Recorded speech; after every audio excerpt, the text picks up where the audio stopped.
மற்ற நண்பர்களுக்கும் ஈஸ்டர் பெருநாள் வாழ்த்துக்கள். சரி, இந்த நிகழ்ச்சியில இணைந்திருக்கக்கூடிய எல்லோருக்கும் இப்போக குழந்தை ராமசாமி அவர்கள்லாம் வந்திருக்கிறார்கள். மகிழ்ச்சி. நம்ம இந்த அழுக்காறு அமைப்பு பார்த்து கொண்டிருக்கிறோம். இந்த அழுக்காறு என்ற சொல்லே திருவள்ளுவருடைய புதிய சொல். அந்த கருத்தாக்கம், அதை அதாவது பொறாமையை பற்றி எல்லோரும் பேசியிருந்தாலும் பொறாமை என்ற ஒரு கருத்தாக்கத்தை தனி அதிகாரமாக அமைப்பதும் திருவள்ளுவர் செய்த புதுமை என்று தோன்றுகிறது. ஏனென்றால் வேறு நூல்களிலே அழுக்காராமை அல்லது பொறாமை வரக்கூடாது என்ற செய்திகளை அடக்கி அதிகாரம் தனியாக இல்லை. வேற எது கூடவாக இருக்கலாம். அது யாராவது இந்த கம்பேரிட்டிவ் எத்திக்ஸ் என்று சொல்லப்படுகிற ஒழுக்க நூல்களை ஒப்பிட்டு ஆகக்கூடிய ஒப்பீட்டியல் செய்யக்கூடியவர்கள் செய்ய வேண்டும் என்று கேட்டுக்கொள்கிறேன். இப்பொழுது நான் இந்த திரை பகிர்ந்து கொள்ளலாம் நினைக்கிறேன்.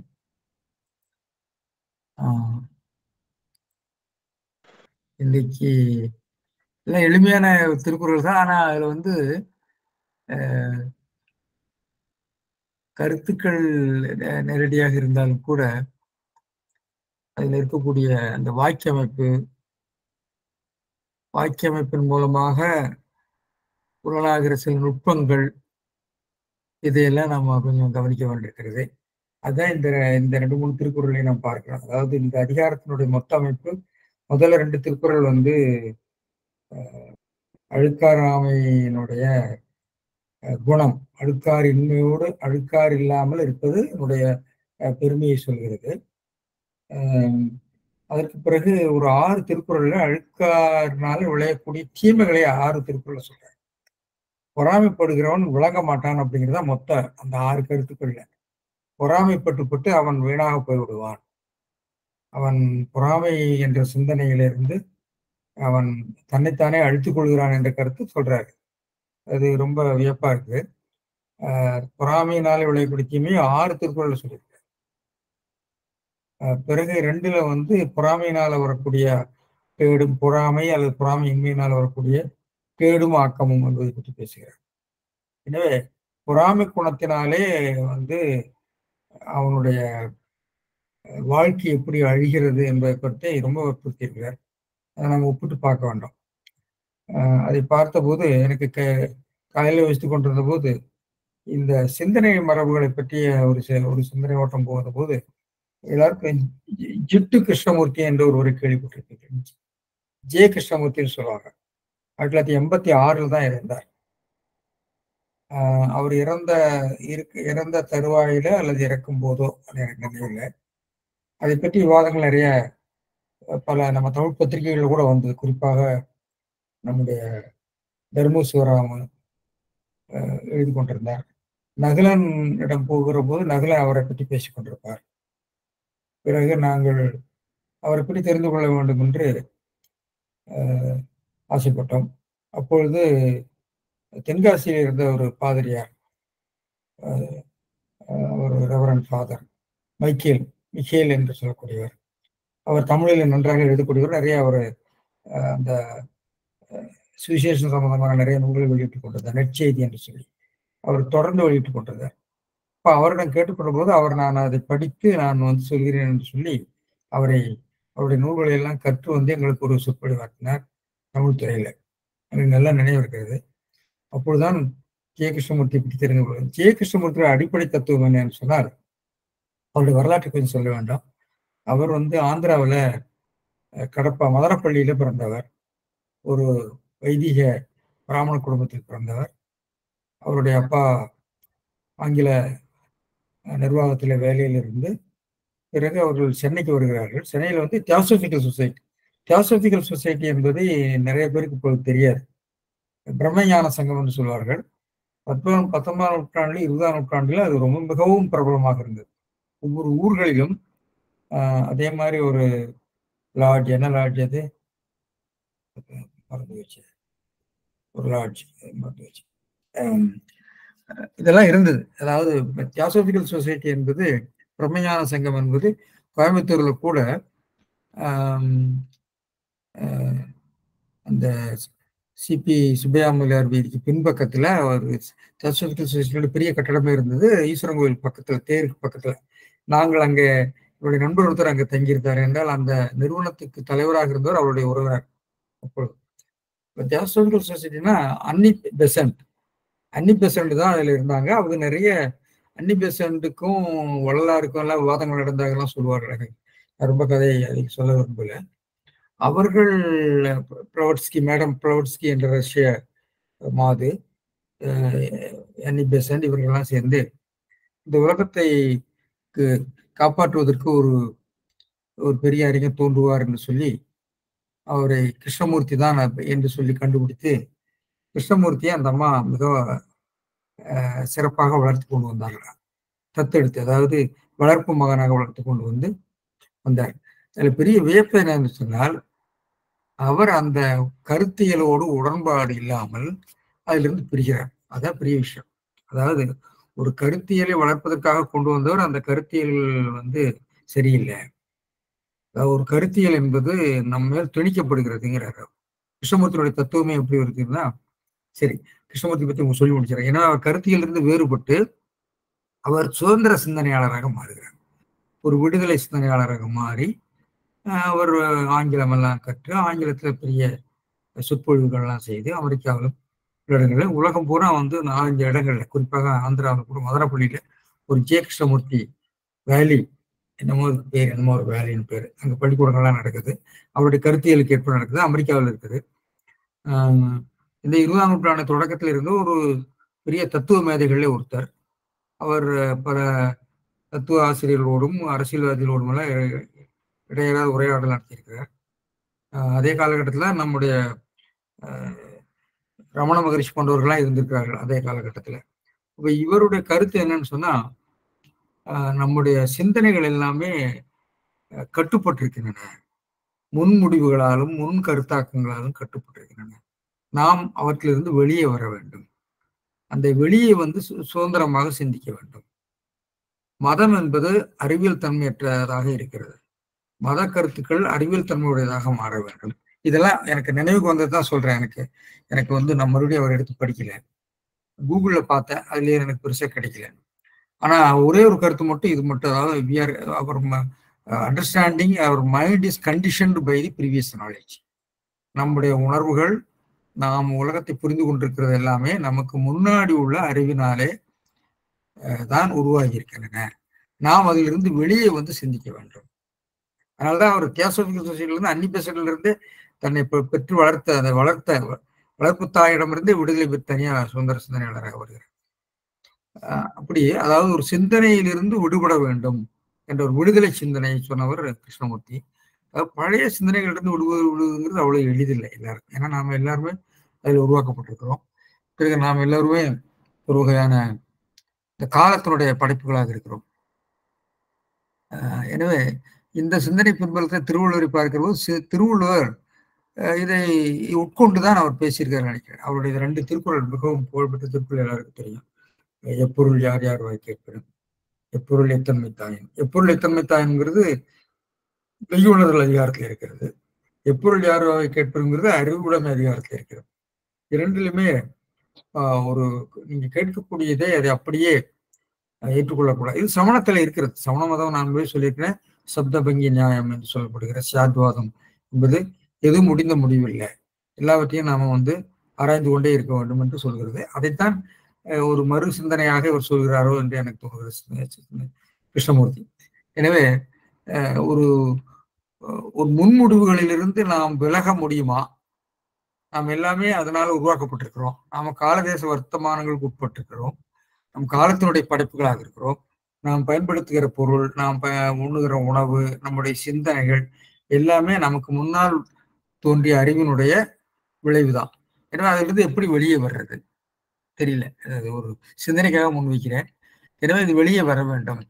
எனவே என்றால் தமிழ் போன்ற மொழிகளில் அறிவியல் விட நம்பிக்கை சார்ந்த செய்திகள் இலக்கியமாக இருக்கின்றன, இலக்கியமா இருக்கிறது. அறிவியல் தன்மை உள்ள இலக்கணம் இருக்கிறது, அறிவியல் தன்மை உள்ள இந்த நீதி நூல்கள் சில இருக்கின்றன. தவிர நம்ம அறிவியல் சிந்தனை வளர்ச்சி விட இலக்கியங்கள், உணர்ச்சிகளை சொல்லக்கூடிய காவியங்கள் இவைகள் தான் இருக்கின்றன.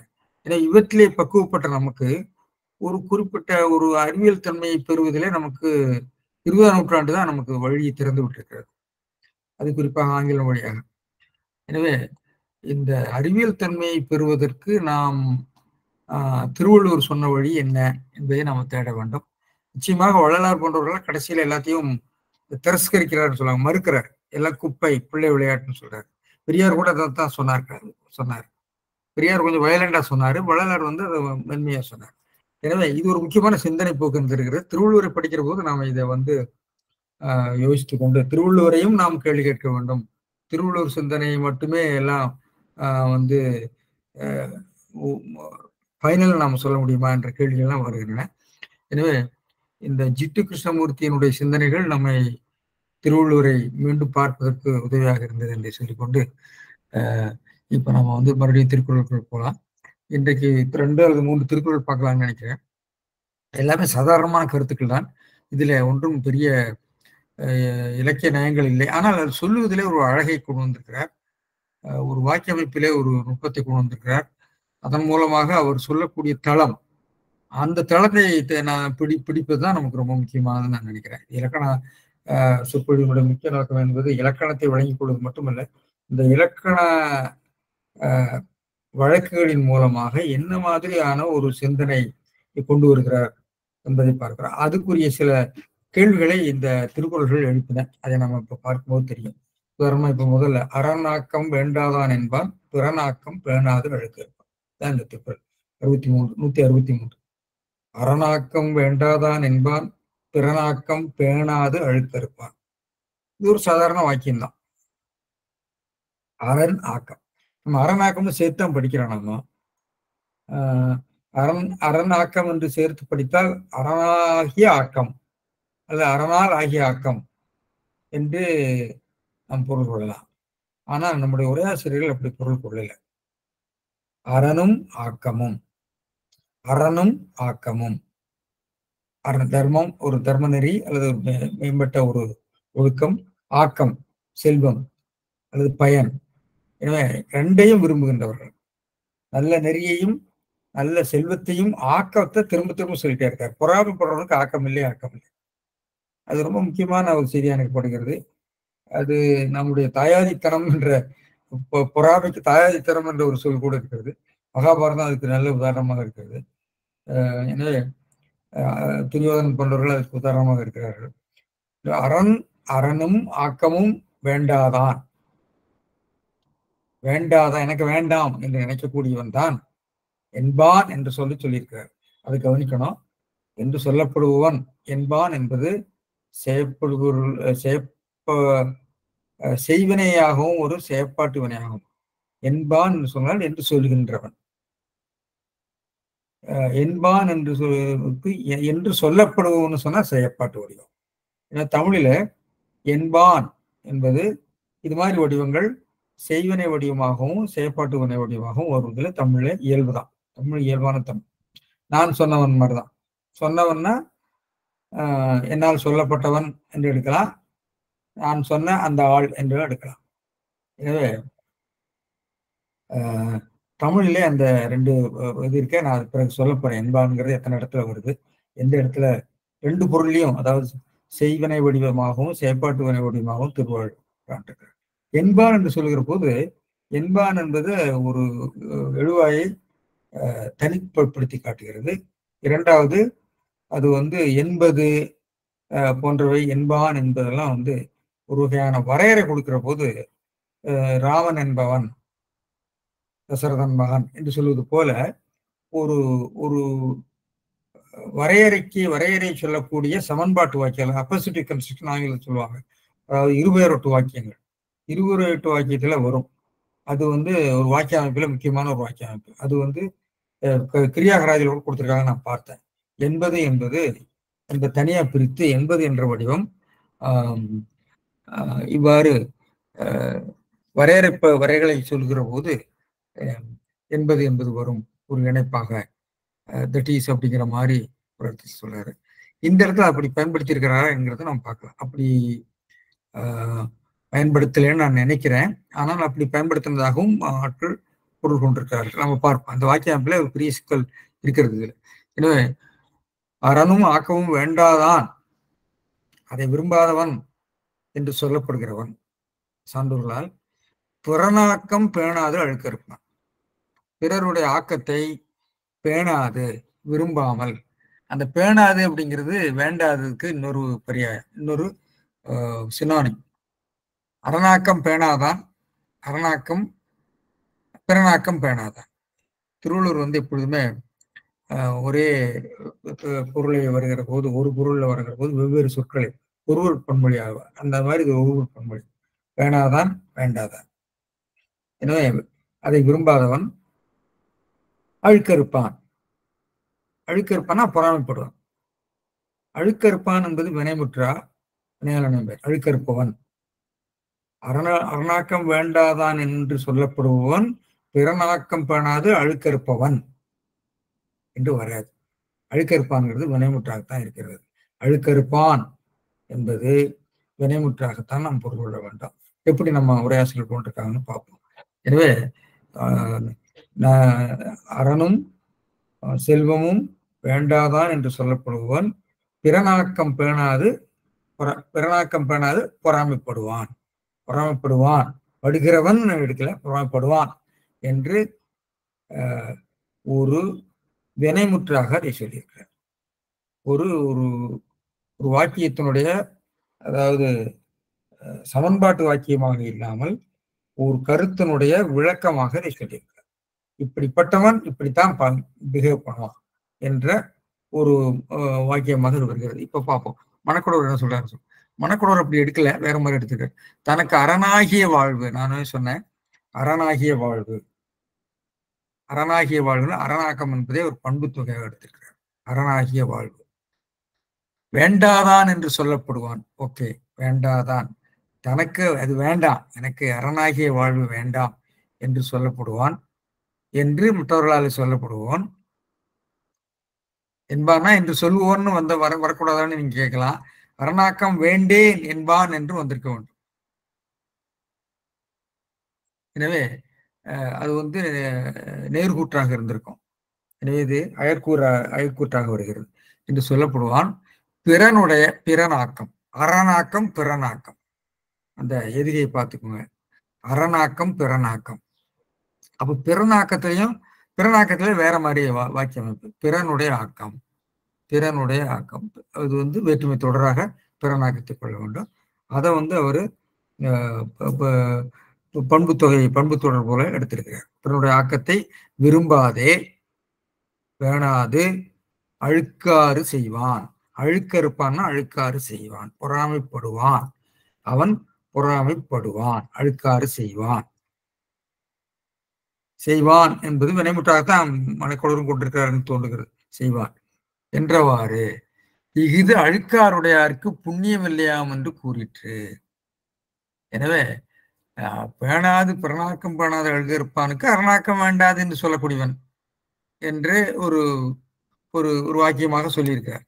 எனவே அதை அப்படி விளக்கும் போது அழுக்காருடையாருக்கு புண்ணிய பாவம் இல்லை என்பது குறிப்பிச்சமாக அவர் குறிப்பிச்சம் கொள்கிறார். சரி, வறுமையாளர் என்ன சொல்றாருன்னு பார்ப்போம். வறுமையாளர் அரண் ஆக்கம் வேண்டாதான் என்பன் மறுமைக்கும் இம்மைக்கும் அறமும் செல்வமும். மறுமைக்கு அறமும், ஆக்கம் செல்வம், இம்மைக்கு செல்வமும் அப்படின்னு நம்ம நிரலறையா பொருள் கொள்ள வேண்டும். மறுமைக்கும் இம்மைக்கும் அறமும் செல்வமும் ஆகிய உறுப்புக்கள் என்று சொல்லி அறனும் ஆக்கமும் என்பதனுடைய மேல்நிலை சொல்லை சொல்லியிருக்கிறார். குற்றம்னு சொன்னார் இல்லையா, போன இதுல சொன்ன மாதிரி இங்க உறுப்புகள்னு சொல்றார். ஆகிய உறுப்புக்கள் என்பது வாழ்க்கைக்குரிய உறுப்புகள், நல் வாழ்க்கைக்குரிய அங்கம் என்ற அர்த்தத்தில் சொல்றார். நல்ல வாழ்க்கை வாழ்வதற்குரிய அடிப்படையான அங்கங்கள், உறுப்புக்களை. எனவே அறனும் ஆக்கமும் நல்வாழ்க்கைக்குரிய உறுப்பு என்ற ஒரு மேல்நிலை கருத்தை அவர் பெருமையாக கொண்டு வருவார். அதெல்லாம் கவனிக்கணும். உறுப்புகளை தனக்கு வேண்டாதான் என்று சொல்லப்படுவான், எனக்கு வேண்டாம் என்று சொல்லப்படுவான் என்று இவன் வேண்டான்னு சொல்லுவான் அப்படின்னு சொல்ற மாதிரி, வேற யாரோ சொல்ற மாதிரி சொல்லப்படுவான். பிறன் ஆக்கம் பேணாது, பிறன் செல்வம் கண்ட வழி, பிறன் ஆக்கம் கண்ட வழி பேணாது அதற்கு உதவாது. பேணாதுங்கிறதுக்கு உதவாதுன்னு எடுக்கிறார். உதவாதுன்னு ஒரு வேற மாதிரி பொருள் எடுக்கிறார். உதவாது அழுக்காற்றை செய்வான், பொறாமைப்படுவான். பொறாமைப்படுவான், அவன் பொறாமைப்படுவான். அரணாக்கம் வேண்டாத என்பான் பொறாமைப்படுவான். பொறாமைப்படுவோன்னு சொல்ல பொறாமைப்படுவான் என்று வினைமுற்று வாக்கியமா எடுத்துக்கிறார். இப்போ அதுக்கு விளக்கம் பார்த்தீங்கன்னா, அழுக்கறுத்தல் எனினும் அழுக்காறு எனினும் ஒக்கும். அதாவது அழுக்கறுத்தல் என்பது பார்த்தீங்கன்னா 2 விதமான வடிவத்தை திருவள்ளுவர் பயன்படுத்துறாரு. அது இன்னும் அதுக்கு என்ன விளக்கம் சொல்றதுன்னு எனக்கு தெரியல. அழுக்கறுத்தல் என்று சொன்னால் அது அழுக்கற்று என்று வரும்போது அழுக்கற்று என்று சொல்கிற போது இரட்டித்து வருகிறது, பகுதி இரட்டித்து வருகிறது.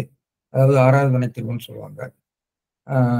அழுக்கு அறுப்பான் என்று சொல்கிற போது இங்கே அழுக்கறுப்பான் என்று சொல்கிற போது அறுத்தல், அது அறுதல், அழுக்கறுதல், இது அழுக்கறுத்தல். அப்ப அழுக்கறுத்தல்னு சொல்கிற போது 11வது வினைத்திரு. அழுக்கறுதல், அழுக்கறுத்தான் சொன்னா அவன் பொறாமைப்பட்டான்னு அர்த்தம். அதுவும் செயற்பொருள் குன்றிய வயத்தான் வருது. எனவே அழுக்கறுத்தல் எனினும் அழுக்காறு என்று என்பது ரெண்டுமே தொழிற்பெயர் என்ற நிலையில சொல்கிறார். எனினும் ஒக்கும், எனினும் ஒக்கும் சொல்றாரு. எனவே 2 வடிவங்களையும் பயன்படுத்துகிறார். அதாவது அழுக்கறுதல் என்ற வடிவத்தையும் அழுக்கறுத்தல் என்ற வடிவத்தையும் திருவள்ளுவர் பயன்படுத்துகிறார். அழுக்காறு, அழுக்கறுப்பான், அழுக்கற்றுன்னு சொல்றாரு, அறுப்பான் என்று சொல்கிறாரு. எனவே 2 வடிவத்தையும் பயன்படுத்துகிறார். அதனாலதான் ஒக்கும் என்று சொல்கிறார். ஏன்னா அழுக்கற்று அப்படின்னு 6வது திருக்குறள்ல அழுக்கற்றுன்னு வருகிறது, அழுக்கறுப்பான்னு வருகிறது. இங்க அழுக்கறுப்பான் இந்த இதுலயே வருகிறது, இன்னும் ஒரு இடத்தையும் வருகிறது 163. எனவே 2 வகையான வினைத்திரிவுடைய வடிவங்களை இந்த சொல்லுக்கு பயன்படுத்துகிறார் வள்ளுவர். இது அவரை படித்துக் கொண்ட சொல்வாறு தெரிகிறது. எப்படி வந்து நமக்கு தெரியல, அதை நம்ம யோசிப்போம். சரி, அழுக்காறு செய்யும் தனக்கே ஏதமாம். இது வந்து குறிப்பெச்சம். இது குறிப்பெச்சமாக கொள்ளுகிறார். குறிப்பெச்சம் வேற, நேர் அனுமானம் வேற, டைரக்ட் இன்ஃபரன்ஸ் வேற எனக்கு தோணுது இப்ப இது பார்க்கிற போது. சரி, வரதராசனார் என்ன சொல்றாங்கன்னு பார்ப்போம். வரதராசனார் தனக்கு அறமும் ஆக்கமும், அவர் அப்படியே பரிமையாளரை ஒட்டியே போகிறார். தனக்கு அறமும் ஆக்கமும் விரும்பாதவன் என்று கருதத்தக்கவனே என்பவன் அப்படிங்கிறது என்று கருதத்தக்கவனே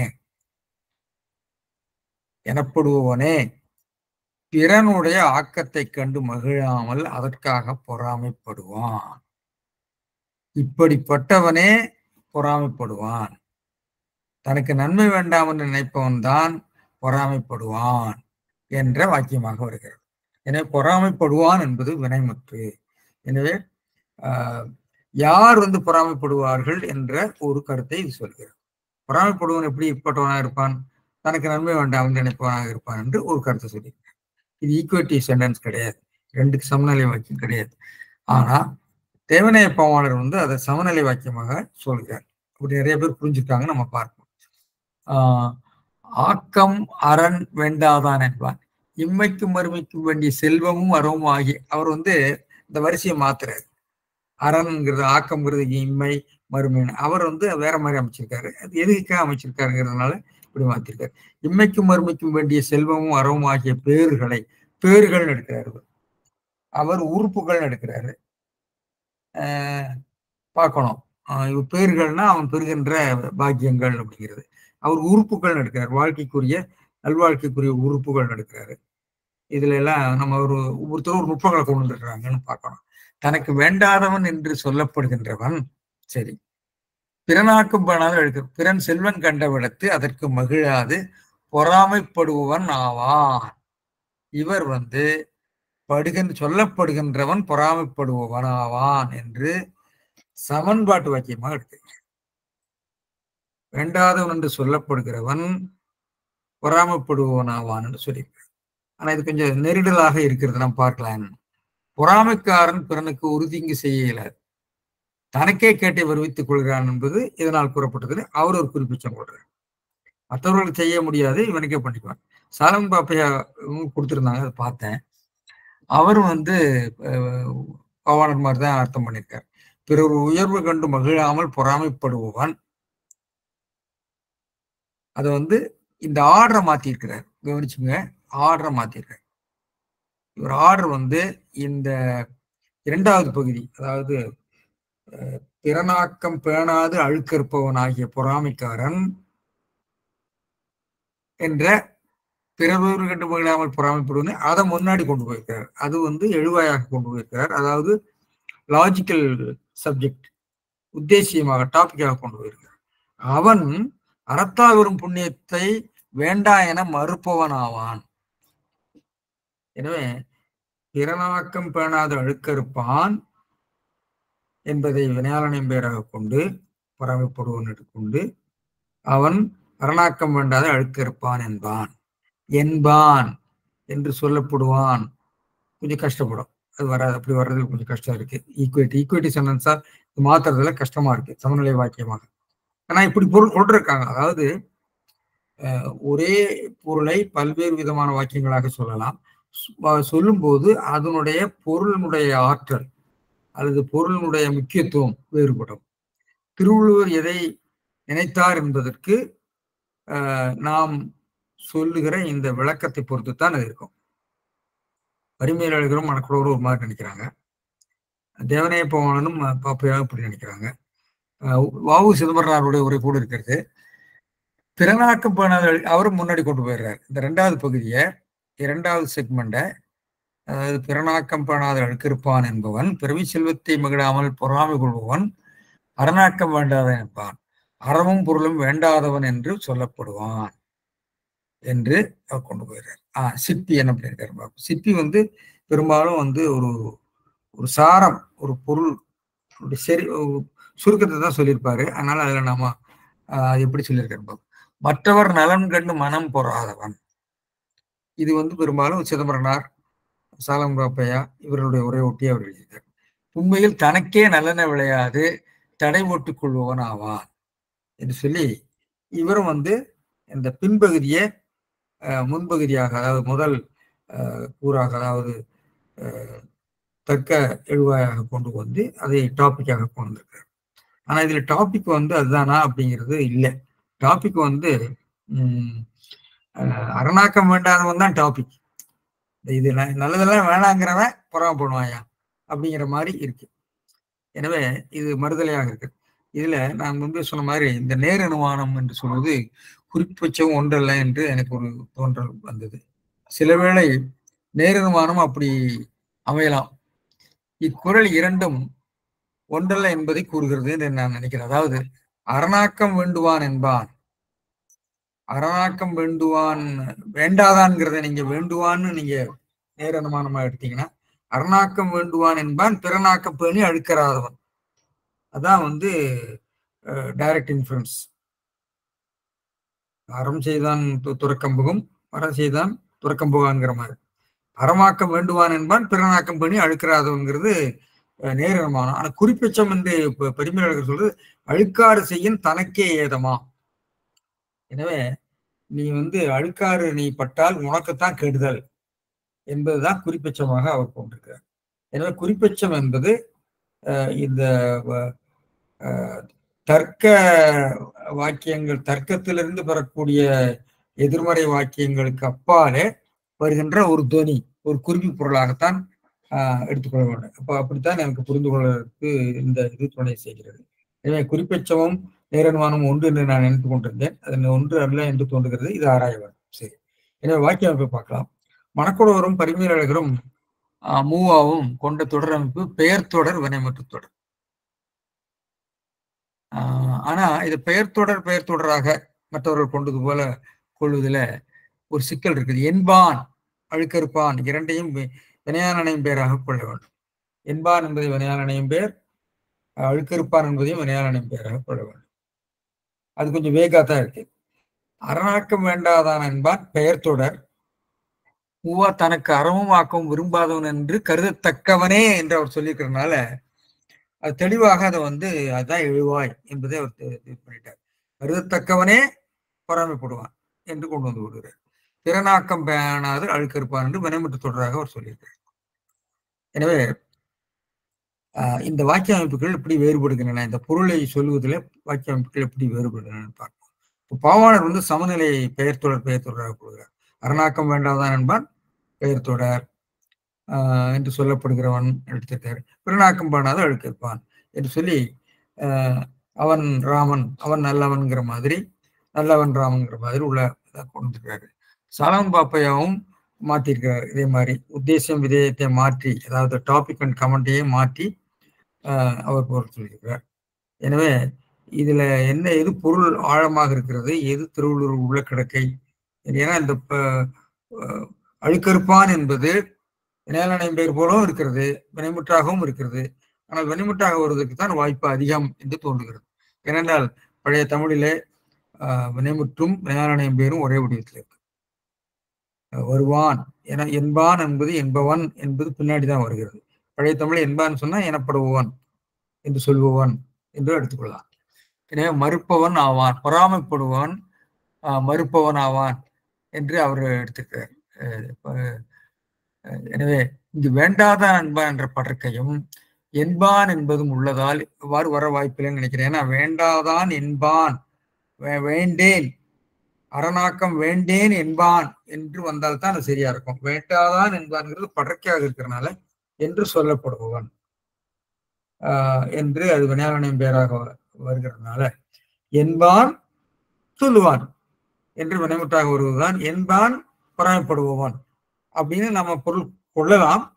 கொள்றதுக்கு ஒரு கவர்மொடு பொருள்தான் அழுக்கறுப்பான் என்ற வடிவம் இருக்கிறது. ஆனால் அழுக்கறுப்பான் என்பதை வினைமுற்றாக கொண்டால் இன்னும் அந்த பொருள் இன்னும் எடுப்பாக அழுத்தம் பெறுகிறதுன்னு எனக்கு தோன்றுது. அரணாக்கம் வேண்டாதான் பிறனாக்கம் பேணாத அழுகறுப்பான் என்று என்பான் என்பது இன்றி, அப்புறம் இன்னொன்று, இந்த என்பான் என்பது இன்றியே இந்த வாக்கியத்தை அமைக்கலாம். அரணாக்கம் வேண்டாதான் பிறனாக்கம் பேணாத அழுக்கறுப்பான்னு சொன்னா அது முற்றிலும் ஒரு பெயர் தொடராக இருக்கு. அது பரிமையில் அழுகிற மற்றவர்கள் கொண்ட பொருளினுடைய நுட்பம்தான். அரணாக்கம் வேண்டாதான் அவன் பிறனாக்கம் பேணாத அழுக்கறுப்பான். எனவே என்பான் என்பதை நாம் எடுத்து விட்டாலும் கூட அதை அதாவது பெயர் தொடராக இருக்கக்கூடிய சமநிலை வாக்கியமாக கொண்டாலும் கூட பரிமையாளர் கொண்ட பொருளைத்தான் அது தரும். அப்படி தரும்போது அதான் திருவள்ளுவர் பொருளாக இருக்கும் என்று நாம் கொள்ளலாம் என்று எனக்கு தோன்றுகிறது. எனவே பொறாமை கொள்ளுவன் வேண்டாதவன் என்று பெரியவரால் சொல்லப்படுவான் வஉசி. பொறாமை கொள்பவன் மாற்றி கொண்டு போறாரு, அதை நான் அது விளக்கினேன். எனவே மூவா வாக்கிய அமைப்பு இதன் பொருளை செம்மையாக வெளிப்படுத்தி விடுகிறது. கருதத்தக்கவனே என்று அதுக்கு அதான் எழுவா என்பதை அந்த ஏகாரத்தை வைத்து அவர் எழுவாக்கி விடுகிறார். அழுக்கறுப்பவன் வேண்டாதான் என்று சொல்வதை விட வேண்டாதான் என்பவனே அழுக்கறுப்பான் என்னும் போது விளைவை சுட்டி வற்புறுத்துவதாக அமைகிறது.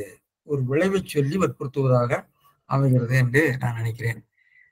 எனவே இது அதுக்கு வேற இன்னொரு தளத்தில் நாம் பார்க்கும்போது என்பான் என்று சொல்கிற போது ஒரு பொது கருத்து, ஒரு class of people who are like that அப்படிங்கிற ஒரு பொது கருத்தை சொல்லி அந்த குழுவில் உள்ளவன் இப்படி இருப்பான் என்பது போல ஒரு பொருளை தருகிறது என்று ஒரு கூடுதலாக விளக்கம் சொல்லலாம் என்று தோன்றுகிறது.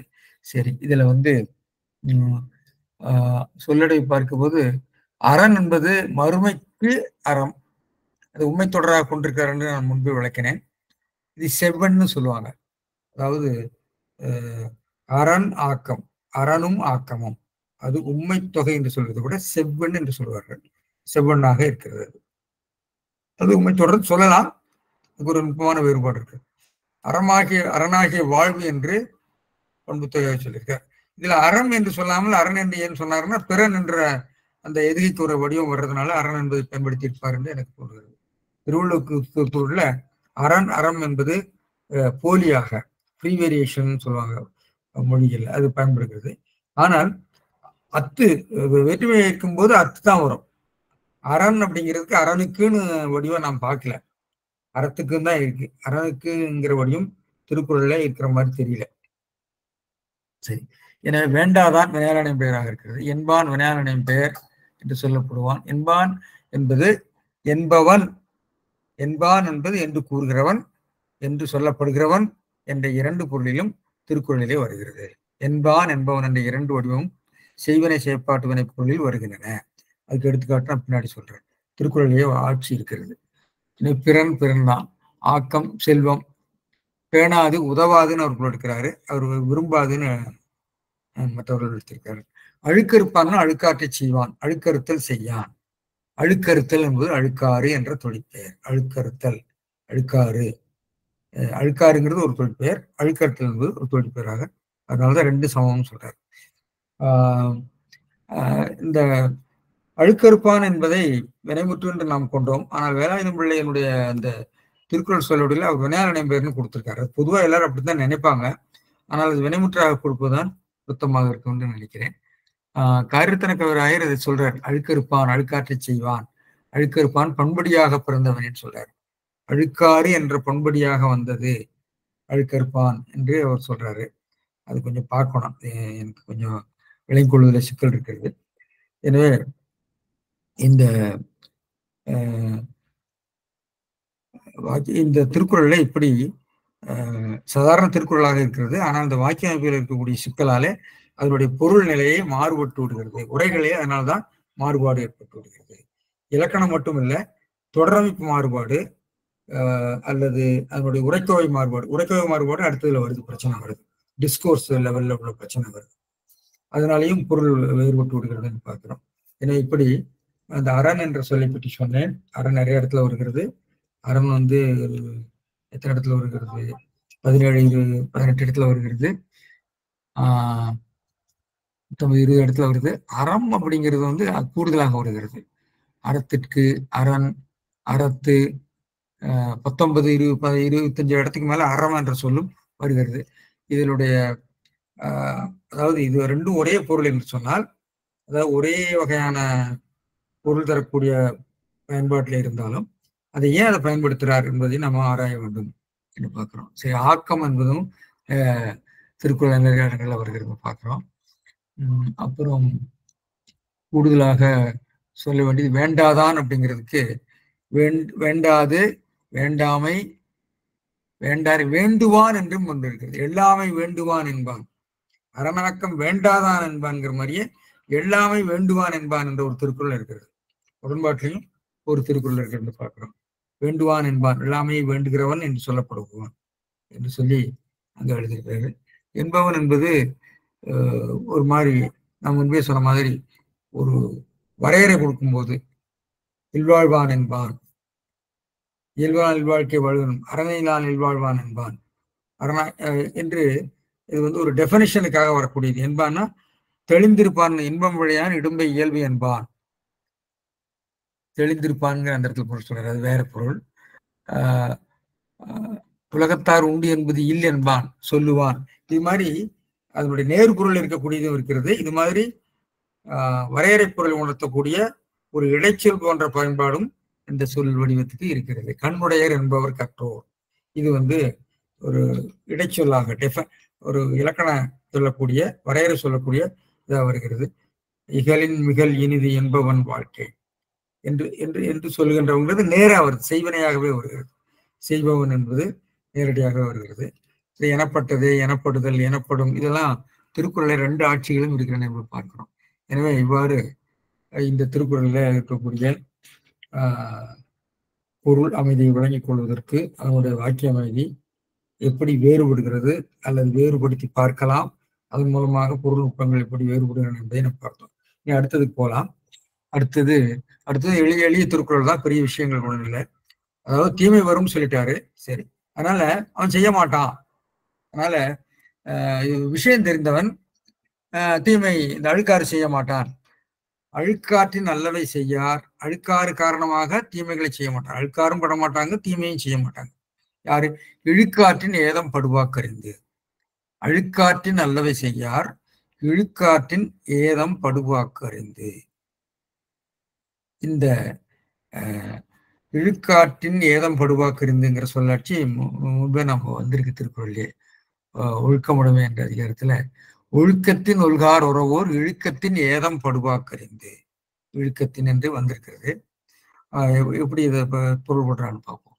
அழுக்காற்றினானே, அழுக்காறு, அழுக்காற்றின், அழுக்காற்றின், அழுக்காற்றின் வழியாக காரணப்பொருள். அல்லவை அறமல்லாதவற்றை செய்யார் வினைமுற்று. யாரு? இழுக்காற்றின் ஏதம் படுவாக்கறிந்து. நல்லோர் அவ்வறத்தை தப்பின நெறின. இழுக்காறு. இழுக்காருன்னா அறனிலிருந்து இழுக்கினார். அரண் அல்லாத தவறான வழியினாலே, அதாவது அந்த அறத்தை என்று சுட்டை கொண்டு வந்திருக்கிறார். சுட்டு அவ்வறத்தை தப்பின இழுக்காற்றின், அந்த அவரத்தை தப்பின. இழுக்காருன்னு சொன்னா, இழுக்குன்னு சொன்னா தவறானு அர்த்தம். எந்த தவறான? அந்த அறத்தை அதிலிருந்து இழுக்கிய ஆறு, அறத்திலிருந்து இழுக்கிய ஆறுன்னு நம்ம பொருள் பெறுவோம். அதனால அவ்வறத்தை தப்பின நெறியினால் குற்றம் வருவதை அறிந்து. படுவாக்கு என்பது திருக்குறளில் பல இடங்கள்ல வந்திருக்கிறது. நம்ம அதை பற்றி பேச போறோம் மறுபடியும். படுவாக்கு படுதலை என்ற பாக்கு என்ற வடிவம் ரெண்டு விதமாக வரும். ஒன்று தொழிற்பெயர் விகுதியாக வரும். இன்னொன்று தருவாக்கு சென்றார் என்று சொல்லி தர என்று வான் பான் பாக்கு என்ற வினைச்ச விகுதியாகவும் நன்னூலிலே சொல்லப்பட்டிருக்கிறது. நன்னூல் வினைச்ச விகுதியாக சொல்லியிருக்கிறது, வேறு சொல்லிலே சொல்லப்பட்டிருக்கிறது. ஆனால் திருக்குறளிலே அது வினைச்சமாக வரலை, அது தொழிற்பெயராக வந்திருக்கிறது. திருக்குறளுடைய இந்த ஆட்சி ஒரு வேறுபட்டதாக அமைகிறது. ஆனால் பல உரையாசிரியர்கள் பாக்கு என்பதை வினைச்ச விகுதியாக சொல்லியிருக்கிறார். ஆனால் தமிழ் பேரகராதி இரண்டு பொருளையும் கொடுத்திருக்கிறது. பாக்கு என்பது வினைச்ச விகுதியாகவும் வரும், இன்னொன்று தொழிற்பெயர் விகுதியாகவும் வரும்னு சொல்லியிருக்கிறார். திருக்குறள்ல இது தொழிற்பெயர் விகுதியாகவே வந்திருக்கிறது. எனவே வேவாக்கு வருவதை, வருதலை, ஏதம்படுதலை, குற்றம் வருவதை என்று தொழிற்பெயராக எடுத்துக்கிறது. அறிந்து என்பது அறிந்ததனால், மருந்து உண்டு நோய் குணமாயிற்றுன்னு சொன்னா வினையச்சம் மருந்து உண்டதால் அர்த்தம். இந்த செய்தி என்ற வினையச்சம் காரணப்பொருளாக வரும், செய்தி என்பது. எனவே இங்க எடுவாக்க அறிந்ததனால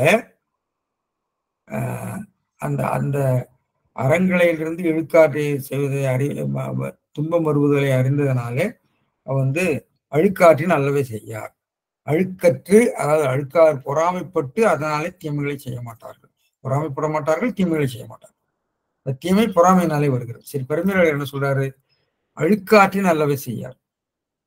அழுக்காறு ஏதுவாக, என்கிறது ஏது பொருள். 5ஆம் வேற்று மேலு 3ஆம் வேற்று மேலும் எடுக்கலாம். அறனல்லாதவற்றை செய்யார் அறிவுடையார். யாரு? எழுவாய் சொல்லப்பெறவில்லை. எனவே எழுவாய் அறிவுடையார், புத்திசாலிகள் செய்ய மாட்டாங்க. யாரு? இழுக்கு ஆற்றின் பாருங்க, இழுக்கு ஆறு அத்தீனெறியால். அவர் மனக்குடவர் அவ்வறங்கள்னு அல்லவைக்கு அல்லாத எடுத்தாரு. இவர் என்ன பண்றாருன்னா, இந்த அழுக்காராகிய நெறியைத்தான் அத்தீ நெறின்னு இருக்கு. அதாவது இழுக்காறு என்பது இந்த இடத்துல அத்தீ நெறி. இழுக்காறு, அந்த இழுக்காற்றினாலே தமக்கு இருமையினும் துன்பம் வருதலை அறிந்து என்று சொல்கிறார். அது எப்படின்னா, நீங்க திருடி தப்பு செய்ய மாட்டார்கள். நான் 2 வாக்கியத்தை எடுத்துக்கோம். திருடி தப்பு செய்ய மாட்டாங்க. தப்பான வழியினால துன்பம் வருவதை அறிந்துன்னு ஒருத்தர் சொன்னார்னா, திருடி தப்பு செய்ய மாட்டாங்க, தப்பான வழியினால, அந்த தப்பான வழியினால, அதாவது திருடுதலாகிய தப்பான வழியினால எடுக்கணும். இது மாதிரி வாக்கியங்கள் நம்ம பேச்சுல நிறைய இருக்கு. அதாவது திருக்குறள் இருக்கக்கூடிய பல வாக்கியங்கள் நம்முடைய இயல்பான பேச்சு நடையிலோ அல்லது இயல்பான வழக்கிலேயே இருக்கக்கூடியது. அந்த வழக்கு நிலையை கண்டுபிடித்து அதுல இருக்கக்கூடிய நறுக்கப்பட்ட பகுதிகள், விடுபட்டு போன பகுதிகள், எலிப்சிஸ் சொல்ற விகாரமாக வரக்கூடியதை கண்டுபிடிச்சு சொல்றதுதான் உரையாசிரியர். அது ரொம்ப நுட்பமாக அந்த வாக்கியம் எப்படியெல்லாம் வரும் வழக்கில் என்பதை அவர்கள் மீண்டும் நினைத்து பார்த்திருக்கார்கள். அதனாலதான் திருடி தப்பு செய்ய மாட்டாங்க, தப்பான வழியில போறத, தப்பான வழியினால துன்பம் வருவதை அறிந்தவர்கள் என்று நாம பேசுவோம் இல்லையா? அப்போ தப்பான வழின்னா என்னது? அந்த தப்பான வழி, அதாவது திருடுகிறதாகிய அந்த தப்பான வழி. அதே மாதிரி ஒரு வாக்கியம் தான் இது. இங்க அறனல்லாதவற்றை செய்யார் அறிவுடையோர். இழுக்காற்றின், அந்த இழுக்கு ஆறு, அந்த தீ இழுக்குங்கிறது தீ அப்படின்னு கெட்டன்னு எடுக்கிறார். கெட்ட ஆற்றில், அந்த கெட்ட ஆற்றில், அந்த கெட்ட ஆற்றினாலே ஏதம் வருதலை அறிந்து. மனக்குடவர் என்ன பண்றாரு? அவ்வறத்தை தப்பினன்னு எடுக்கிறார். அது இழுக்குங்கிறதுக்கு இழுக்குகின்ற ஆறு, அறத்தை இழுக்குகிற ஆறுனா அவர் வேற மாதிரி பொருள் கொண்டிருக்காரு, இவர் வேற மாதிரி கொண்டிருக்காரு. அப்போ ஒரு வாக்கியத்தை ஒரு வாக்கிய கோவையை எப்படி நினைத்து பொருள் சொல்கிறார்கள் பாருங்க. பரிமேலழகர் பெரும்பாலும் வழக்கையெல்லாம் நோக்கித்தான் இந்த மாதிரி வாக்கியங்களை மீட்டுருவாக்கம் செய்து அதுக்கு பொருள் சொல்றாரு. அதனாலதான் அத்தீனறியான் என்று அது கொண்டு வர்றார். தமக்கு இருமையினும் துன்பம் வருதலை அறிந்து. ஏதம் அப்படிங்கிறதுக்கு இருமையிலும் எடுக்கிறார் நமக்கு. ஏன்னா முன்னாடி சொல்லியிருக்கிறேன் அரணாக்க இருமையிலும் துன்பம் வருதலே இருக்கு. பொறாமப்படுகிறவனுக்கு இம்மையும் இல்லை மறுமையும் இல்லை. பட் அடுத்த 6 திருக்குறள் அதைத்தான் சொல்ல போகிறார். அவர் எதை வச்சு சொல்றாருன்னு தெரியல. ஒரு மகாபாரதத்தெல்லாம் மனசுல வச்சிருந்தாரான்னு தெரியல. மகாபாரதம் போன்ற ஒரு கதைகள் எல்லாம் சரி மனிதர்கள் அவருக்கு முன்னாடி இருந்திருப்பார்கள் இல்லையா. சரி, அரண் அல்லாதவையாவன, அல்லவை அரணல்லாதவை எது? செல்வம் கல்வி முதலிய உடையார்கள் தீங்கு நினைத்தலும் சொல்லுதலும் செய்தலும் அவன் நல்ல அறிவாளியா இருக்கான், அவன் நல்ல செல்வமுடையவனா இருக்கிறான், அவன் நல்லா படிச்சிருக்கான் என்று பொறாமைப்படுகிறது என்று ஒரு இது சொல்றாரு. அது நினைக்கிறது மனம் வாக்கு காயம் 3 நாளும் தீங்கு செய்தல் ஊறு செய்தல் என்றே ஒரு பொருள் சொல்லியிருக்கார். மிக அருமையாக பொருள் சொல்லியிருக்கார். வரதராசனார் வந்து நல்ல தெளிவாக உணர்ந்துதான் பொருள் சொல்லியிருக்கார். பொறாமைப்படுதல் ஆகிய தவறான நெறியில் துன்பம் ஏற்படுவதை அறிந்து பொறாமை காரணமாக, பொறாமைங்கிறது மறுபடியும் அத்தீனரிங்கிறது பொறாமை என்று தெளிவாக கொண்டு வந்துவிட்டார். இந்த பொருளை அவர் பரிமையாளர் உட்கொண்ட பொருள் இது. இந்த எளிய உரைகள்ல வந்து பெரும்பாலும் நீங்க இலக்கண அமைதி அல்லது சொல்லமைதி அதனுடைய வாக்கிய அமைதிகளை பரிமையாளர் புரிந்து கொண்ட முறையிலே புரிந்து கொண்டு பிழை இல்லாமல் எளிய உரை எழுதிய உரைகளிலே வரதராசனார் உரையை நம்பத்தகுந்தது. அதை நம்ம வந்து பெரும்பாலும் நம்பத்தகுந்தது. சில இடங்கள் வேறுபடுகிற இடங்கள் உண்டு. அவர் வந்து மிக நுட்பமாக அதை பார்த்திருக்கிறார் என்பது ரொம்ப எனக்கு வியப்பாக இருந்தது. மற்றவர்கள்லாம் மனம் போன போக்குல அவங்களுக்கு எப்படி புரியுதோ அப்படியோ அதனுடைய வாக்கிய அமைப்பையோ அதனுடைய இலக்கண அமைப்பையோ யாரும் மிகப்பெரிய பொருட்டாக பார்க்கவில்லை. அதுதான் இந்த உரைகளுக்குடைய முக்கியமான வேறுபாடு. சாலமன் பாப்பையாவும் உணர்ந்திருக்கிறார். பொறாமை கொண்டால் துன்பம் வரும் என்பதை அறிந்து அறிவுடையோர் பொறாமை காரணமாக தீமைகளை செய்ய மாட்டார். அவர் அதை பிடிச்சிருக்காரு, அந்த அர்த்தத்தை பிடிச்சிருக்காரு. வாக்கியம் எப்படி இருக்குன்னா, அழுக்காற்றின் அல்லவை செய்யார் இழுக்காற்றின் ஏதம்படுவார்கள். இழுக்காற்றினாலே அந்த மோசமான நெறியினாலே துன்பம் வருதலை அறிந்து சுட்டு மறைந்து வந்தது விகாரத்தால் தொக்கது. இது வந்து நம்ம ஒரு மாதிரி துண்டுபட்ட வாக்கியங்கள், எலிப்டிக்கல் சென்டென்சஸ் தான் நம்ம வாழ்க்கையில் நம்ம பயன்படுத்துற போது நிறைய எலிப்டிக்கல் சென்டென்ஸ் தான் அதிகமா இருக்கும். மொழியில வந்து யாரும் எழுவாய் பயனிலையெல்லாம் முற்றிலும் பயன்படுத்தி வாக்கியங்கள் இருக்காது, துண்டு துண்டாக இருக்கும். அதை நாம் இட்டு நிரப்பிக்கொள்வோம். அது மாதிரி இட்டு நிரப்பிக்கொள்கிற வாக்கியங்கள் திருக்குறள் இருக்கிறன. அதை கண்டுபிடித்து அவர் சொல்லியிருக்காரு. திருடி என்ன சொன்னேன், திருடி தப்பு செய்ய மாட்டாங்க, அந்த தப்பான வழியில துணை அறிந்துங்கிறது எடுத்துக்காட்டா சொன்னேன். இதை சுட்டு பொருளோட வந்தது. இதுக்கு ஒத்த குறள் வந்து பாத்தீங்கன்னா, ஒழுக்கத்தின் ஒல்கார் உறவோர் இழுக்கத்தின் ஏதம் படுவாக்குறது. அங்கே பார்த்தீங்கன்னா அவ்விழுக்கத்தின் அங்க மறுபடியும் அவர் வந்து இழுக்கம்ங்கிறது அந்த ஒழுக்கத்தினுடைய இழுக்கம். அந்த இழுக்கம் எது? அவ்விழுக்கம், ஒழுக்கத்திலிருந்து இழுக்கம் என்று அந்த சுட்டு பெயரை கொண்டு அங்க பொருள் எழுதியிருப்பார். எனவே இப்படி நுட்பமாக உரையாசிரியர்கள் சொல்வதை நம்ம கவனித்துக் கொள்ள வேண்டும். அழுக்காற்றின்கிறது அழுக்காறு ஏதுவாக அல்லவை குறிப்பினரான அல்லாதவற்றை செய்யார் வினைமுற்று இழுக்காற்றின் அத்தீனறியார் அவருக்கு வரங்களை தவிர்த்து வழுக்கி அப்படிங்கிற அது மாதிரி வேற பொருள் கொண்டுறார். சரி, இழுக்காற்றின் அத்தீனறியால் ஏதம் இருமையினும் துன்பம் வருதலை அறிவதால் காரண பொருட்டு சொல்லியிருக்காரு. ஏதம் என்பதற்கு வந்து கேதா அர்ச்சேதா என்ற சம்ஸ்கிருதம் மூலமாக இருக்க வேண்டும் என்று தமிழ் லெக்சியன் சொல்கிறது. இருக்கக்கூடும். துன்பம், குற்றம், கேடு என்ற பொருள்லாம் இருக்கின்றன. இந்த பாக்கு பற்றி மட்டும் ஒன்று சொல்லி இந்த உரையை நான் நிறைய சொல்ல நினைக்கிறேன். 3வது திருக்குறள் போறதுக்கு நேரம் இல்லை. இந்த பாக்கு என்ற சொல் திருக்குறள் வருகிற இடங்கள் ஒரு 5 இடம் வருகிறது. அழுக்காற்று நல்ல விஷயார் சொல்லிட்டோம்.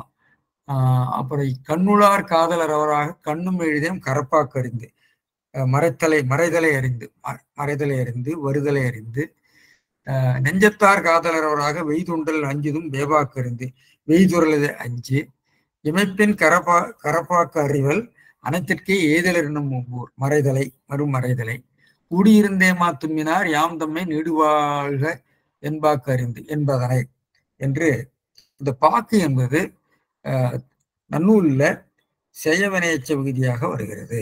செயவன் வினையெச்ச விகுதியாக அமைக்கிறார். செல்வம் தருவாக்கு சென்றார், தரச் சென்றார் என்று காரணாற்பது எல்லாம் கொடுத்திருக்காங்க.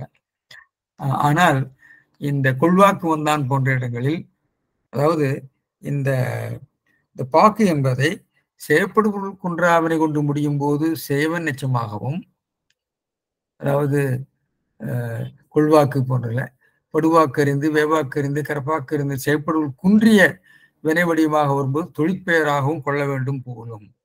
இது முன்னாடி சொல்லியிருக்கிறோம். வரல் வேண்டும் என்பது தொழிற்பெயர் சேவன் எச்சமாக மாறி வருவது இயல்பானதான். அவன் வர வேண்டும், அவன் வரல் வேண்டும் என்பது போல. எனவே ஒருவேளை அந்த தொழிற்பெயர் பாக்கு என்பது தொழிற்பெயராக இருந்தாலும் வினைச்ச பொருள்பட வருகிறது என்று அவர்கள் நினைத்திருக்கலாம். எனவே நன்னூலார் வினைச்ச விகுதியாக அமைத்திருக்கலாம். தமிழ் லெக்சிக்கல 2 பொருளும் கொடுத்துருக்குறாங்க. பாக்கீட்டு வினையச்சம் செயற்கை என்னும் வாய்பாட்டு எச்சத்தின் திரிவாய் பொருட்டு புள்ளில் வரும்னு பாவலர் சொல்றாரு. தருவாக்கு சொன்னான் இதுல இருக்கு. நச்சினார்க்கனியரும் இதை பத்தி பேசுகிறார். நச்சினார்க்கனியர் இதை இதெல்லாம் சொல்லியிருக்காரு. நச்சரவர்கள் அன்னபுரம் என்பதனால் பான் பாக்கு வாக்கு எனவும் கொல்லப்படும் சொல்லிட்டு தருவாக்கு சென்றாருங்கிற உதாரணம் எல்லாம் சொல்லிட்டு, ஆனா இருந்தாலும் இவையெல்லாம் வினைச்சமாக வருதுன்னு சொல்லிவிட்டு இன்னொரு இடத்துல சொல்லுவாரு, வேவாக்கருந்து என்பது வேதலை அருந்து என்னும் பொருள் தருதலில் எச்சம் அன்று என்ற ஒரு கருத்தையும் அவர் சொல்லியிருக்கிறார். சேனாவரையரும் அதை வினைச்சம்னு சொல்லியிருக்கிறார். வீரசோழியும் வினைச்சமாகத்தான் பதிவிட்டிருக்கிறது. எப்படியோ பாக்கு என்ற வடிவம் திருக்குறளில தனி ஆட்சியாக தொழிற்பெயர் வடிவத்தில்தான் வருகிறது என்று தோன்றுகிறது.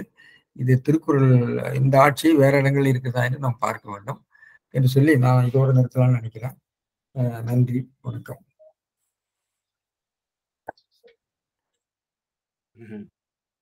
சொல்லுங்க. சாலமன் பாப்பையா எனக்கு ஆசிரியர். அதனால நீங்க அவரை பத்தி குறிப்பிட்டது அவர் பாடம் எடுக்கும் போது என்னென்ன விவாதங்கள் இருக்குமோ அதெல்லாம் எனக்கு ஞாபகம் வந்தது. இதுல இந்த திருக்குறள்ல அந்த என்பான் அப்படின்றது ஒண்ணும், அப்புறம் அழுக்கறுப்பான், இந்த 2லையும் கொஞ்சம் ஐயங்கள் இருக்கு. அறுதியிட்டு கூறுதா இருக்கலாம் அப்படின்னு தோணுது. அதாவது ஒரு தலைவன் என்பவன், ஒரு ஆசிரியர் என்பவன், ஒரு நீதிமான் என்பவன் அப்படின்னு சொல்லும்போது, நீதிமான் அந்த என்பான் அப்படின்ற இல்லாம இருந்தாலும் பொருள் அதே தான் இருக்கும். ஆனா நீதிமான் மட்டுமே இருக்கலாம். இப்ப வேண்டாதான் என்பான் என்றதுல அந்த வேண்டாதானோட நிறுத்தினாட்டு கூட நிறுத்திடலாம். ஆமா, பொருள் அப்படியே தான் இருக்கும். அதுக்கடுத்து இந்த அழுக்கு அறுப்பான் அப்படின்றத நான் எப்படி பாக்குறேன்னா, அழுக்குன்றதே பொறாமை தானே. அந்த பொறாமைய அறுவடை செய்பவன் அப்படின்ற ஒரு அர்த்தத்திலையும் பார்க்கலாம். அப்படின்னு ஒரு எட்டிமாலஜி சொல்றீங்க, ஒரு பொருள் விளக்கம் சொல்லலாம். ஏன்னா அந்த வினை விதைத்தவன் வினையை அறுப்பான், திணை விதைத்தவன் திணையை அறுப்பான். இந்த அழுக்கு அப்படியே வச்சிட்டு இருக்கிறவன் அழுக்கை அறுப்பான், அழுக்கை தருகின்றவன் அழுக்கை விளைவிப்பான், அதை பெருக்குவான், அழுக்கு உண்டாக்குவான். அதாவது மனசுல அழுக்கு உண்டாக்குறவன். ஆமா. ஆனா அதுக்கு எதிர்மறையான பொருளையும் பார்க்கலாம். அந்த அழுக்கை அறுப்பவன், நீக்குபவன், விளக்குபவன் அப்படி என்ற அர்த்தத்திலையும் பார்க்கலாம் இல்லையா? இல்ல, அந்த இடத்துல அப்படி பொருள் கொண்டீங்கன்னா அது பொருள் அந்த இடத்துல பொருள் படாது. அழுக்க இருப்பான், பிறநாக்கம் கண்டு அழுக்க இருப்பான்னு வர்றப்ப உங்களுக்கு பொறாமை இல்லாதவன் ஆயிரும் இல்லையா? இப்ப அந்த அவா அறுத்தல் அப்படின்ற மாதிரி அழுக்கு அறுத்தல் அப்படின்னா அவாவை விடுற மாதிரி பொறாமையை விடுறது அப்படின்ற ஒரு அர்த்தத்திலையும் அது பார்க்க முடியும் இல்லையா? இல்ல பண்ணலாம். ஆனா இந்த வடிவத்துல இந்த இதுல பிறநாக்கம் பேணாது அழுக்க இருப்பான்னா பொறாமைப்படாதவன் அர்த்தம் ஆயிரும் இல்லையா? ஆமாமா, அந்த மொத்தத்துல பார்க்கும்போது அது சரியா வராது. அது ஒரு படைத்து கொண்ட சொல் என்றுதான் எனக்கு தோன்றுகிறது. இத சோனா கந்தசாமி இதை எழுதியிருக்கிறாரு. சரி. மற்றவர்கள் யாராவது எழுதியிருக்காங்கன்னு எனக்கு தெரியல. அந்த கருத்தாக்கமும் இப்போ இவர் வரையறுத்து சொல்கிற கருத்தாக்கமும் இதுல மட்டும்தான் இருக்கு. வேற நீதி நூல்கள் இந்த பகுதி இல்லை. என்வி அப்படின்னு சொல்லி மொழிபெயர்த்திருக்காங்க இப்ப ஆங்கிலத்துல. பெரும்பாலும் என்வி, ஜெலசி. என்வி வந்து ஒரு மைல்டர் டேர்ம் அது. ஜலசியோட இப்ப நீங்க வந்து ஒரு நாளைக்கு 50 பக்கம் படிப்பேன் அப்படின்னு சொல்லும்போது ஐ என்வி யூ அப்படின்னு சொல்லுவோம். என்னால வந்து 10 பக்கம் படிக்க முடியல, 20 பக்கம் கூட படிக்க முடியல, ஐ ரியலி என்வி யூ அப்படின்னு வரும்.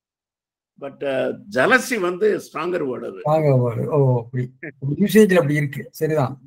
ஆமா, அது ஜலசிக்கும் என்விக்கும் அந்த வித்தியாசம் இருக்கு. ஆங்கிலத்துல அது நல்லா ஈஸியா புரியும். ஆனா அவங்க ஜெலசி என்விங்கிற சைக்காலஜிஸ்ட் வேற மாதிரி சொல்றாங்க. அதாவது நான் உங்களுக்கு போன முறை சொன்னேங்க, ஒரு தங்கைய வந்து அம்மா வந்து அதிகமா போட்டுக்கிற போது இது ஜெலசி. இன்னொரு குழந்தை வந்து இன்னொரு பொம்மை வச்சிருக்கிறப்ப இது பண்றது என்வி அப்படிங்கிற மாதிரி ஒரு ஒரு சைக்கலாஜிக்கல் டெஃபினேஷன் பண்றாங்க. பார்க்கணும். நீங்க சொல்ற மாதிரி மொழி வழக்குகள் ஒண்ணு, பிறகு அந்த கருத்து நிலைங்கிறது எப்படி, ரெண்டு கருத்துமே ஒண்ணுதான்.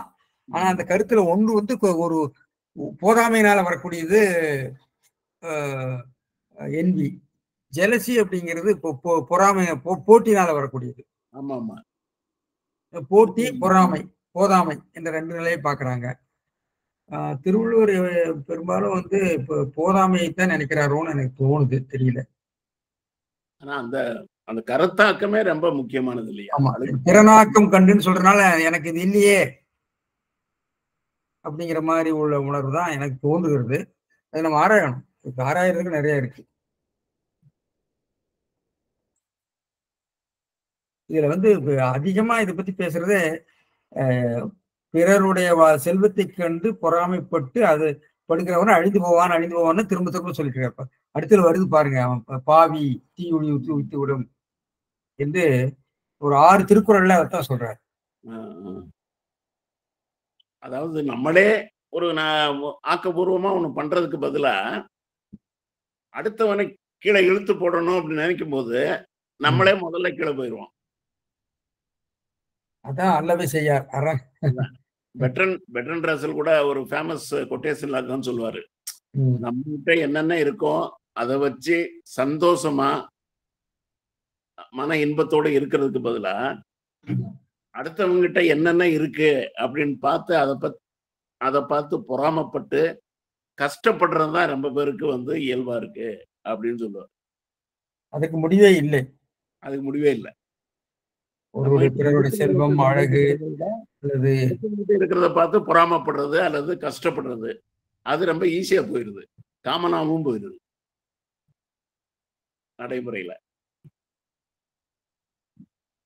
அது செல்வம் மட்டும் இல்ல, மற்றதும் கூட புகழோ அல்லது அறிவு, ஒரு ரிகக்னிஷன், பேர் வாங்குறது, இது எல்லாத்துலயுமே வந்து அது அப்படியே ஒரு மாதிரி பரவ ஆரம்பிச்சிருக்கு. அதான் மனோ வாக்கு காயம் என்று சொல்லி நினைப்பு மூன்றிலுமே இந்த உணர்வு வரக்கூடாதுங்கிறத திரும்ப திரும்ப சொல்றாரு.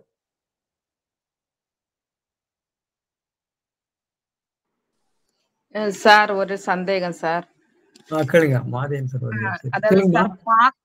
பாக்கு அப்படின்னு ஒரு வார்த்தை சொன்னீங்க. அந்த பாக்கு வந்து குறள்ல 5 இடத்துல இதுல வருது அப்படின்னு சொன்னீங்க. இது வந்து ஒரு இடத்துல தொழிற்பெயராகவும் அதே மாதிரி வினையச்ச விகுதியாகவும் வருதுன்னு சொன்னீங்க. அப்ப இந்த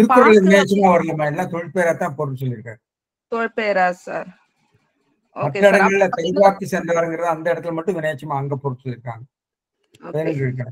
சொல்லுங்க.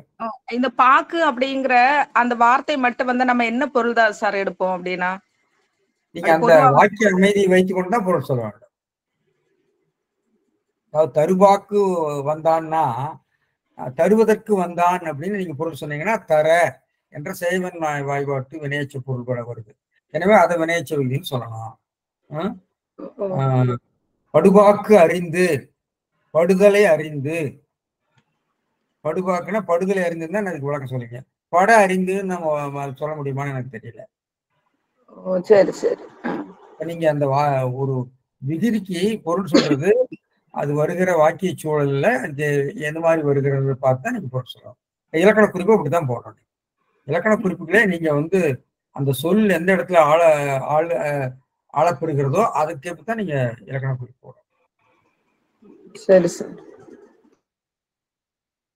நீங்க அதே சொல்றாங்க இல்லையா, நீங்க வந்து பிடி பிடி அப்படின்னு சொன்னா பிடி அப்படின்னு சொன்னா அழுத்தி சொன்னோம்னா அது வினைச்சம் வினைச்சொல்.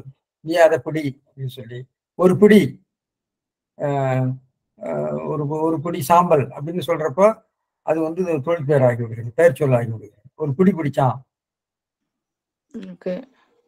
இப்போ நீங்க அந்த சொல் ஆட்சி வந்து எந்த ஆட்சி வருகிறதோ அதுக்கேற்ப தான் இலக்கண குறிப்பும் அமைதியும் வரும். அதுக்கேற்ப பொருளும் வரும். இலக்கணம் மாறும், பொருளும் மாறும். சரி சார். இந்த சாதாரண சொல்கள் இந்த மாதிரி வினை சொல்கள் எல்லாம் தெரியும். ஆனா பாக்கு அப்படின்னு சொல்லும் போது கொஞ்சம் ரயரா இல்ல சார் இருக்கு. அதனால இந்த அப்படிங்கிற வார்த்தைக்கு நம்ம வேற ஏதாவது பொருள் கொள்ளலாமா அப்படின்னு தான் என்ன யோசிச்சு. நமக்கு இலக்கிய வழக்காறுகள்ல இவ்வளவுதான் கிடைச்சிருக்கு, அதிகமா கிடைக்கல.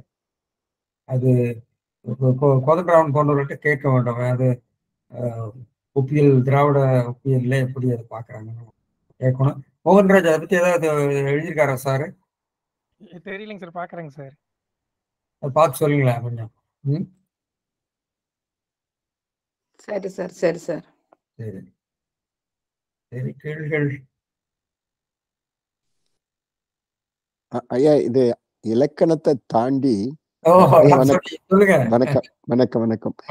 இலக்கணத்தை தாண்டி நீங்க பொதுவாக மக்களிடம் 100 பேர் எடுத்தா வந்து ஒரு படிப்பிற்காக தமிழ் இலக்கணத்தை உணர்வதற்காக தமிழ் எவ்வளவு தூரம் அப்படிங்கிறதுக்காக இது மிகச்சிறப்பாக நீங்க இந்த கோணத்துல பாக்குறீங்க. இது கல்லூரி அளவுல பயன்படும். பொதுவாக எப்படி இப்ப வந்து வாய்மையை பற்றி சொல்லும்போது அவரு அழுத்தி சொல்றாரு, அது மாதிரி இங்க அடுத்த குரல் பாத்தீங்கன்னாக்க ஒண்ணுமே வேண்டதில்லை. அழுக்காறு உடையார்க்கு அது சாலும் ஒன்னார் வழுக்கியும் கேடு என்பது.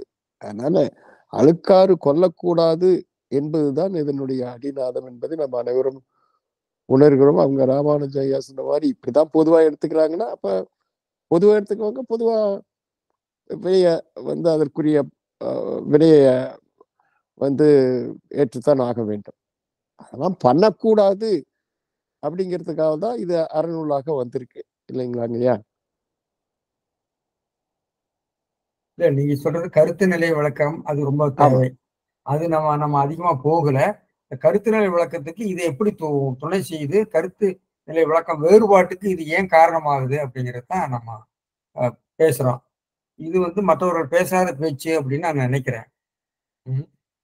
ஆமா ஆமா. இது அதாவது ஒரு ஆய்வாளர்கள் கண்ணோட்டத்தை ஐயா திருவள்ளுவர் எப்படி வந்து இலக்கண நடைய கையாண்டு இருக்கிறார், எப்படி வந்து ஒரு முழுமையா வந்து அவர் பார்த்திருக்காருங்கிறதுக்கு நீங்க ஒரு வெளிச்சம் போட்டு காட்டுறது இது. ஆனால் நீங்க 100 பேர் எடுத்தீங்களா 98 பேர் வந்து இந்த ஆய்வாளர்கள் தவிர மற்றவர்கள் யாரும் வந்து இதை வந்து சரிப்பா என்ன கள்ளு குடிக்க கூடாதுன்னு சொல்றாரு, பொய் பேசக்கூடாதுன்னு சொல்றாரு, பொறாமப்படக்கூடாதுன்னு சொல்றாரு, படிக்கணும்னு சொல்றாரு, கேட்கணும், இப்படிதான் ஒரே ஒரு சொற்றொடர்ல சொல்ல போனா கருத்துக்காக தானுங்க எல்லாமே. அதனால கருத்துறையில வந்து இது துணை செய்கிறதா தான் எடுத்துக்கலாம். ஆனா வந்து இப்படிதான் எல்லாரும் எடுத்துக்கிறாங்க, எல்லாரும் அப்படிதான் பொறாமப்படுறாங்கன்னாக்க அது பொறாமப்படக்கூடாது என்பதை உணர்த்துவதற்காக தான் திருக்குறளோ அல்லது மற்ற அற இலக்கியங்களோ நம்ம படிக்கிறது இல்லையா? அது கருத்து நிலை மாற்றங்களை பற்றி நம்ம பேசல. கருத்து நிலை எப்படி வேறுபடுது, இந்த மொழி அமைப்பிலிருந்து நாம் எப்படி புரிந்து கொள்கிறோம் என்று நம்ம சொல்றோம். அதாவது இப்ப ஒரு நோயாளிகிட்ட போய் இந்த மருந்து எப்படி வேலை செய்யுது என்ன அப்படிங்கிறத பத்தி எல்லாம் நீங்க டெக்னிக்கலா பேச வேண்டிய அவசியம் கிடையாது. சராசரி மக்கள்கிட்ட இது தேவையில்லை. ஆனா ஒரு மருத்துவர்கள் எல்லாம் கூடியிருக்கக்கூடிய அரங்கில பேசுற போது நாம வந்து இது எப்படி செயல்படுதுன்னு அதனுடைய மருத்துவ சொல்லாட்சிகளை பயன்படுத்தி நாம விளக்குற மாதிரி தான் நம்ம இந்த உரையாடலை நம்ம அமைத்திருக்கிறோம். நீங்க சொல்றது அந்த கருத்து நிலையையும் முக்கியம்னு சொல்றீங்க. அது முக்கியம்தான் இல்லைன்னு நான் சொல்லலை. அது நம்முடைய எல்லைக்குள்ள கொஞ்சம் தான் வருது. அது வந்து அலுப்பூட்டக்கூடியதாக இருக்கலாம். ஏன்னா இதுல வந்து இந்த துறை சார்ந்த வல்லுநர்களுக்கு வந்து உள்ள உரையாடலாக நான் நினைக்கிறேன். ஆமாங்கய்யா, நீங்க சரியா சொன்னீங்க. நோயாளிகிட்ட போய் இந்த மருந்துல என்னென்ன சூத்திரங்கள் இருக்கின்றன, என்னென்ன பொருள்கள் இருக்கின்றன சொன்னா, ஐயா விட ஐயா நான் செத்துக்கிட்டு இருக்கேன் என்கிட்ட போய். அதனால இன்னொரு கேள்வி, இந்த மாதிரி கோணத்துல வந்து கல்லூரிகள்லயாவது பல்கலைக்கழகங்களாவது மக்கள் மாணவர்கள் ஆய்வு செய்கிறார்களா, இல்ல இதெல்லாம் வந்து ஒரு ஒரு ருசிக்காக மட்டும், அல்லது வந்து நீங்க சொன்ன மாதிரி மருத்துவர் குழுமத்துல போய் மருத்துவ இதை பேசுற மாதிரி இப்ப ஆய்வுகள்ல ஏதாவது நடைபெறுகின்றனவாங்கய்யா உங்களுக்கு அறிந்த? சொல்ல முடியாது. அதாவது நீங்க பழைய உதாரணமா வைமுக உரையோ அல்லது கோ வடிவேலு செட்டியார் போன்ற அவருடைய விளக்கங்கள் எல்லாம் அதை கற்கும் போது வரக்கூடிய சிக்கல் அதுல பாத்தீங்கன்னா, அந்த அறுத்தல் எனும் அழுக்கறுத்தல் எனும் அழுக்காறு எனும் ஒக்கும் அப்படிங்கிறதுக்கு யாருமே விளக்கம் சொல்லல. வைமுகவும் சொல்லல, இப்போ வடிவேலு செட்டியாரும் சொல்லல. ஏன் சொல்லல, அவங்களுக்கு தெரியாதுன்னு அர்த்தம் இல்லை. அந்த இடத்த அவர்கள் வந்து தெளிவா இருக்குன்னு நினைத்து கூட போயிருக்கலாம். நான் என்ன சொல்றேன், அதை விளங்கி கொள்றதுக்கு ஒரு விளக்கம் வேண்டி இருக்கு. அப்ப அது மாதிரி ஆராய்ச்சிகள் நடந்திருக்குது. பிறகு அதை நம்ம ஐயா ராஜேந்திரன் இருக்காருன்னு தெரியல, அவர் போன்றவர்கள்லாம் பொதுவாக அந்த திருக்குறளை எளிமைப்படுத்தி அது சொல்றாங்க. அது ஒரு முறை, பல முறைகள் இருக்குது இல்லையா? பரிமையாளர் உரையினுடைய அதாவது டீமிஸ்டிஃபை பண்றதுன்னு ஆங்கிலத்தை சொல்லுவாங்க இல்லையா? ரொம்ப நாம மிஸ்டிஃபை பண்ணிட்டு இருக்கிறோம். ஒரு வகையில் சொல்லப்போனா உங்க குற்றச்சாட்டு என்னன்னா, குற்றச்சாட்டுன்னு நீங்க நேரடியா சொல்லல, நீங்க ரொம்ப மிஸ்டிஃபை பண்றீங்க அப்படிங்கிற மாதிரி ஒரு அர்த்தத்துலதான் நீங்க பேசுறீங்க. ஆனா உண்மைதான், நம்ம மிஸ்டிஃபை தான் பண்றோம். அதை டீமிஸ்டிஃபை பண்றதுதான் நம்ம நோக்கம். அதாவது நம்ம நோயாளிகிட்டதான் இருக்காங்க, நோயாளிகளுக்கு தான் மருந்து சொல்றோம். நம்ம சமூக நோயாளிகளுக்கு பேசல. சமுதாயத்துல நோயாளிகள் சொல்லுங்க. சொல்லுங்க. வணக்கம், லைன்ல இருக்கீங்க. Demystification of grammar as well as demystification இவரு பரிமையாளர் தான் அட்டெண்ட் பண்ணுது. அந்த வைமுகோவும் வடிவேலு செட்டியாரு நீங்க பேசுற தெளிவா கேட்கல.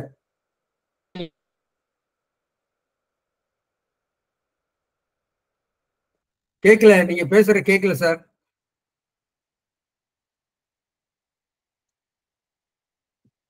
ராஜேந்திர சார், அவர் ஏதோ சொல்ல வந்தார், கேட்கல. ஐயா, நான் மோகன சுந்தரம். சொல்லுங்க, நீங்க எங்க இருந்து பேசுறீங்க? கோவையில இருந்து பேசுறேங்கய்யா. சொல்லுங்க. கோவை பீளமேட்ல இருந்துங்க. சொல்லுங்கய்யா. ஐயா, இந்த பாக்குங்கிற சொல்ல பத்தி அம்மா கேட்டிருந்தாங்க. நான் கொஞ்சம் காலம் தாழ்த்தி தான் வகுப்புல இணைந்தேன். அதனால நீங்க இதை பத்தி முதலே சொல்லிட்டீங்களான்னு தெரியல. சோனா கந்தசாமி ஐயா அவருடைய ஆய்வுரையில இந்த பாக்கு என்பது எதிர்காலம் காட்டும் இடைச்சொல், இது சங்கப்பாக்களில் காணப்படவில்லை, திருக்குறளில் தான் முதலில் வந்துள்ளது அப்படின்னு குறிச்சிருக்காரு. இத பத்தி ஏற்கனவே நீங்க சொல்லிட்டீங்களான்னு தெரியல. பின்னாடி சேர்ந்ததுனால நான் அதை குறிப்பிட்டேங்க. நன்றி. இந்த வழக்கே இப்ப திருக்குறள்ல தான் இந்த தொழிற்பெயராக வருகிறது, வேற இடங்கள்ல வினையச்சமாக வந்திருக்குது. ஓ, சரிங்க. அதான் இவர் எதிர்காலம் காட்டும் இடைச்சொல் அப்படின்னு சொல்லிட்டு பொருள் எழுதும் போது நீங்க குறிச்சு சொல்லியிருந்தீங்கன்னா சரிங்க. ஏன்னா மேற்கொண்டு அவர் வந்து வினையச்சமாக தான் அதுக்கு இப்ப பொருள் சொல்லியிருக்காரு நுண்ணுள்ளாரை வைத்துக் கொண்டு. ஆனா இந்த திருக்குறள்ல பரிமையாளர்கள் எல்லா இடத்தையும் தொழிற்பெயரா தான் பொருள் இருக்கா. தமிழ் பேரகராது தெளிவாக 2 பொருளையும் கொடுத்துருக்காங்க.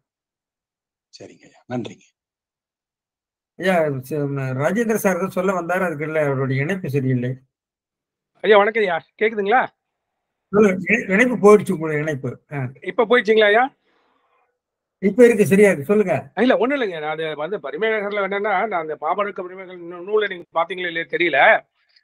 அதுல முழுக்க பரிமையாளர்களுடைய இலக்கண கூறுகளை வைமுகோ, சந்தபாணி தேசிகர், வடிவேலு செட்டியார் இந்த 3 பேர்த்தோடைய துணையை வச்சுக்கிட்டு எளிமைப்படுத்தி ஒரு 10வது 12வது படிக்கக்கூடிய மாணவனுக்கு புரியணுங்கிற நோக்கத்துல எழுதுங்க. எனக்கு இலக்கணம் தெரியாது, முறைப்படி நான் இலக்கணம் படிச்சல. அதனால வந்து அது எளிமைப்படுத்தி அந்த இலக்கண கூறுகளை மிஞ்சாம, அதுலயே வந்து அறிஞர்கள் 1-2 வேறுபாடு இருந்திருக்குது. சந்தபாணி தேசிகர் வந்து பரிமையாக, அதாவது வடிவேலு செட்டியார் விளக்குறத கூட வேற மாதிரி விளக்குறாரு, 2 குறள் அப்படி சொல்றாரு அவரு. அது மாதிரி வந்து அதுதான் அந்த அப்படியே எளிமைப்படுத்தி கொடுத்துருக்கேன். வேற இலக்கண கூறுகள் இருந்ததுன்னா அதை பத்தி நான் அதை சொல்றதே இல்லை, எனக்கு தெரியாது. அதனால எளிமைப்படுத்தி கொடுத்துருக்கிறது நல்லது, நல்ல முயற்சி, அதை நான் பாராட்டுறேன். நான் வந்து விமர்சனம் பண்ணி பாராட்டுறேன், அதுவும் தேவை. அது நீங்க இதுக்கெல்லாம் சொல்லிட்டு நோயாளிகிட்ட போய் இது எப்படி எல்லாம் வேலை செய்யுது என்ன சொல்ல வேண்டிய அவசியம் கிடையாது இல்லையா? இல்ல இங்க இருக்கவங்க பூரா டாக்டர்ஸ், இதுல இருக்கவங்க பூரா இலக்கணம் தெரிஞ்சவங்க பூரா டாக்டர்ஸ். ஒரு சீஃப் டாக்டர் வந்து அவங்களோட உட்காந்து டிஸ்கஸ் பண்றாரு, பேஷண்ட் பத்தி, நோயை பத்தி, நோயோடைய கூறுகளை பத்தி, மருந்தை பத்தி டிஸ்கஸ் பண்றாரு. இது தனி வகுப்பு, ஏன்னா இது வேற யாருமே பண்ண கிடையாது. ஒவ்வொரு குரலா எடுத்து இலக்கண கூறுகளை மட்டும் பார்க்கறது யாரும் பண்ண கிடையாது இது வரைக்கும். அதுக்குண்டான ஒரு தேவை இருந்து அந்த தேவையை வந்து நீங்க அந்த கேப் இருக்கு பாத்தீங்களா, கிரிக்கெட்ல வந்து அந்த இடம் பார்த்து பால் அடிப்பாங்க, அது மாதிரி இந்த இடத்துல வந்து ஒரு வெற்றிடம் இருக்குது, அது நீங்க நிரப்புறீங்க. நீங்க அது உங்க அனுபவத்தால, இதெல்லாம் பேராசிரியர்கள் குழு. எனக்கு என்ன மாணவர்கள், ஒரு குழந்தைகள் ராமசாமி ஐயா சொன்ன மாதிரி மாணவர்கள், கொஞ்சம் கல்லூரி மாணவர்கள், எம்ஏ எம்ஃபில் பிஹெச்டி படிக்கிறவங்க, பிஏ தமிழ் படிக்கிறவங்க, எம்ஏ தமிழ் படிக்கிறவங்க, இவங்க இந்த வகுப்புல கொஞ்சம் ஆர்வம் எடுத்து வந்தாங்கன்னா இருக்காங்கன்னு நினைக்கிறேன். அதாவது மூத்த மாணவர்கள், அதாவது மோகன்ராஜ் போன்ற மூத்த மாணவர்கள்லாம் வர்றாங்க. அவங்க எல்லாம் நிச்சயமாக சரவணன் போன்றவங்கலாம் இருக்காங்க. நீங்க சொல்ற இளைஞர்கள் ரொம்ப பேரை காணோம். இல்ல, பெரியாரை துணை கோடல்னு சொல்லிட்டு உங்களை வந்து பெரியவங்களை வந்து அவங்க புடிச்சுக்கிட்டா தானே மேல வர முடியும். அவங்க போவோம்ங்கிறதா நம்ம கருத்து. நல்லதுங்க, நல்லதுங்க. ரொம்ப மகிழ்ச்சி. இந்த இதுல நான் வர அப்படியே டைம் இருக்கப்பெல்லாம் கலந்துக்குவேன் நான் கண்டிப்பா. ஐயா மறக்காம அனுப்பிச்சுட்டே இருக்கீங்க நீங்க. அதுல இருந்து குழந்தைகள் ராமசாமியா கூப்பிட்டு சொல்லுவாரு, இன்னைக்கு என்ன வகுப்பு வரலையா அப்படின்ட்டு. அதான் நாங்களாம் ஓரமா உட்காந்து வேடிக்கை பார்த்துட்டே இருப்பாங்க. அது அதாவது இது வந்து ஒரு நீங்க சொன்ன மாதிரி ஒரு டாக்டர் பேசிக்கிற மாதிரி இருக்கு கொஞ்சம். ஆமா ஆமா, அது வந்து இருக்கணும், அப்படிதான் இருக்கணுங்க. ஆமா, அது நம்ம நீங்க சொன்ன மாதிரி ஒரு இடைவெளி இருக்குதுன்னு நீங்க நினைச்சது நீங்க சரியா தான் சொல்லியிருக்கீங்க. அப்படி சிந்திக்க வேண்டும், சிந்திச்சிருக்காங்க நம்ம பெரியவர்கள்லாம். அதையெல்லாம் தொகுத்து அதுல உள்ள விடுபட்டதை சேர்த்து நான் சொல்றேன், அவ்வளவுதான். ஆமா ஆமா ஆமாங்க. அதே மாதிரி இன்னொரு இது என்னன்னா, எப்படி நீங்க அந்த முடிப்பொறை முடிக்கும் போது எனக்கு ஒரு ரிக்வஸ்ட் என்னன்னாங்கய்யா, இந்த இலக்கண நுட்பம் தெரிஞ்சதால இந்த ஆழ்பொருள் இந்த குரலுக்கு இருக்குது. வழக்கமா சொல்லக்கூடிய பொருள் ஒரு சமிங்கப்ல ஒரு 2-3 நிமிடங்கள் நீங்க ஐயா சொன்னீங்கன்னா, அது என்னை போன்றவர்களுக்கு ரொம்ப, இந்த இலக்கண நுட்பம் தெரியலன்னா இதுக்கு பொருள் இப்படிதான் நீ வச்சுக்க நீங்க அப்படின்னு சொல்லிட்டு அது ஒரு சின்ன வேண்டும். நான் சில வேலைகள் சொல்லுவேன், நீங்க சொல்றது சில வேலைகள் அப்படி விடுவிட்டு போகுது. அது உங்களோட ஆலோசனையை நான் ஏற்றுக்கிறேன். நன்றிங்க. ஐயா, வழக்கமா வந்து கற்றலில் கேட்டலே நன்றுன்னு தானே சொல்லுவாங்க. அதுதான பொன்மொழி, பழமொழி, உண்மையும் கூட. ஆமா, ஒரு வேண்டுகோள் நாங்க போன முறை கூட நம்ம பேசணும். இப்ப கேட்டலை போல இனிது இந்த கருத்துக்கள் எல்லாம் ஒரு நூல் வடிவில் இருந்ததுனாக்க உறுதியாக இந்த ஆய்வு செய்யும் மாணவர்களுக்கு வந்து ஒரு ஐயா சொன்னாங்க பாத்தீங்களா, பெரியாரை துணை கோடல் மாதிரி இந்த கோணத்துல வந்து இன்னும் பலர் ஒரு ஆய்வுக்காக மட்டும் கூடுதலாக பண்ணலாம். ஏன்னா நிறைய இப்ப பாக்குங்கிறது வந்து வேற எங்கேயுமே இல்லை அப்படிங்கிறது வந்து இன்னைக்கு இங்க இணைப்புல இருந்தவங்க பலரும் கற்றுக்கொண்ட ஒரு செய்தி. வேற எந்த இலக்கியங்களையுமே இந்த பாக்கு அப்படிங்கிற வழக்கு முறை இல்லை அப்படிங்கிறது. அது மாதிரி இதை ஒரு நூல் வடிவில் கொண்டுட்டு வரதுக்கு இதுவரையில் 108 பதிவுகளா 107 பதிவுகளா இருக்குங்கய்யா. எத்தனையோ மாணவிகள் வந்து தமிழ் பல்கலைக்கழகத்துல உங்களுக்கு பெரிய தொடர்புல இருக்கு. அத ஒரு முயற்சியா தொடங்கிடுவது நல்லதுன்னு நினைக்கிறேங்க. ஏன் அப்படின்னு கேட்டீங்களா, செய்யறேன். நிறைய பணிகளுக்கு இடையில இது விடாம இதை பற்றி சிந்திப்பது மனதுக்கு இதா இருக்கிறதுனாலதான் நான் தொடர்ந்து செய்யறேன். ஒரு விஷயத்துல வந்து நம்ம ஆழ்ந்து போகிற போது அதுல சில நுட்பங்கள் புறப்படுற மாதிரி இருக்கு. அந்த நுட்பம் அது நுட்பமான நமக்கு தெரியல. அது சொல்லுவது இப்போ ஒலி வடிவிலாவது பதிவாகட்டும்னு நம்ம மாணவர்கள்லாம் சொன்னாங்க, ஹெப்சி போன்றவர்கள்லாம். அதனாலதான் இது ஒலி வடிவத்திலாவது நான் எழுதிட்டு இருக்கேன். அதெல்லாம் எழுதித்தான் நான் உங்கள்கிட்ட சொல்றேன். நான் எழுதாம சொல்றது இல்லை. அதுக்காக ஒரு நாள் நான் தனியாக செலவழிப்பேன். ஆனால் அதுக்கு முன்னாடியே சிந்தித்து கொண்டிருப்பேன். அந்த விஷயங்களை கண்ணில் போடுவதெல்லாம் திட்டுவேன். நீங்க சொல்ற மாதிரி நூலாக வெளியிட வேண்டும். வெளியிடுவது மிகவும் தேவை. நான் ஏற்றுக்கொள்கிறேன், அதை செய்வோம். ஆமாங்க. அதுக்கு என்னன்னா, இப்ப உங்களாலே எல்லாம் பண்ண முடியும்னு சொல்லல, இப்ப எல்லாமே இருக்கு.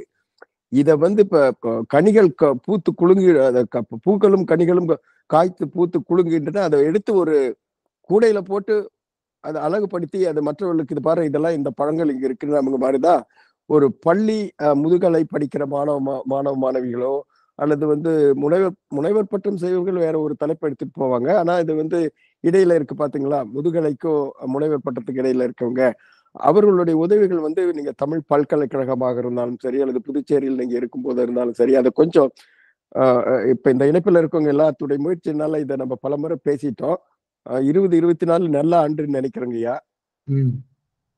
அதை நடைமுறைப்படுத்துறதுக்கு மாணவ மாணவிகளுடைய உதவி பெறுவதற்கு நம்ம இணைப்பில் இருப்பவர்கள் உதவி செய்ய வேண்டும் அப்படிங்கிறத எனக்கு வேண்டுகோள்ங்கய்யா.